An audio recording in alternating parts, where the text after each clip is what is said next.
can be a fun and exciting time, but it can also strain family finances with increased costs for activities, childcare, and travel. So to help with that, we have financial advisor Maggie Johndrow with us this morning. Thanks so much for being here. Thank you for having me. I appreciate it. So what's the best way to enjoy the summer without breaking the bank?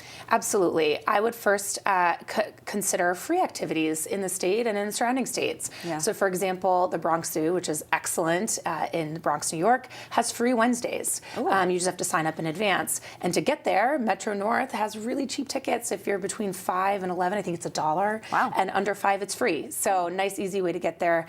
Local libraries have partnerships with local museums. For example, I know the Dinosaur Park in Rocky Hill has partnerships where you can get free tickets for that as well. And lastly, there's kidsbowl.com where you can get free bowling tickets for the summer. So a lot of free activities. And kids, especially when they're little, they love to be outside. Yes. With nature. Absolutely. Scavenger hunts, all Absolutely, yeah. There's a nature center in Monroe that will do a scavenger hunt for you out in their nature preserve, and obviously that's free of charge as well. A lot of parents still unfortunately have to work over the summer. They're looking for places to send their kids, whether it's daycare, summer camp, but that can get expensive. What's the best advice on that? Yes, so check with your employer and see if they offer what's called a dependent care savings account. You can add up to $5,000 into that account pre-tax throughout the year, so it's certainly something you want to start planning for next year, and that money comes out tax-free if used for qualified expenses such as summer camp, day camp, and even nannies. I'm sure a lot of people don't know that, so that's really helpful. Yep.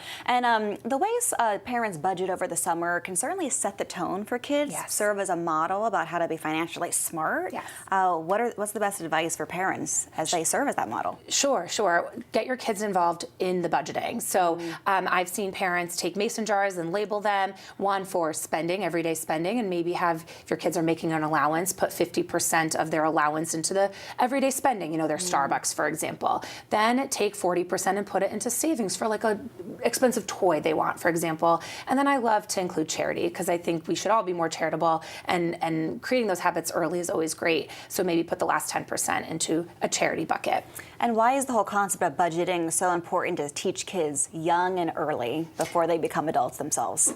Like any habit, the earlier you start, the more it's ingrained in you, right? We all brush our teeth because we were taught that when we were so young. So I think it's great to start early. And for those kids that are a little bit older, there's different apps out there that can help you teach them to save using an online app. There's games that they can use. Greenlight comes to mind. There's even investing that they can do under the supervision of parents. There really are so many tools out there. I wish they were around when I was younger. I would have learned a thing or two. Absolutely. But a lot of people are also getting ready for those family vacations. They can add up in price. What's the best way to kind of save as much as possible on those trips? Absolutely. So end of the summer, end of August, if possible, with your schedule and your kids' schedule, tends to be less expensive than in the middle of the summer. Because, again, a lot of folks are going back to school already at that time. So if you're able to do that, that last week of August, first week of September is a much cheaper time to go on vacation. Certainly, Airbnbs can be less expensive, or like a renting of a house with other families can be less expensive than a hotel. So those are a couple of great thoughts and tools to use.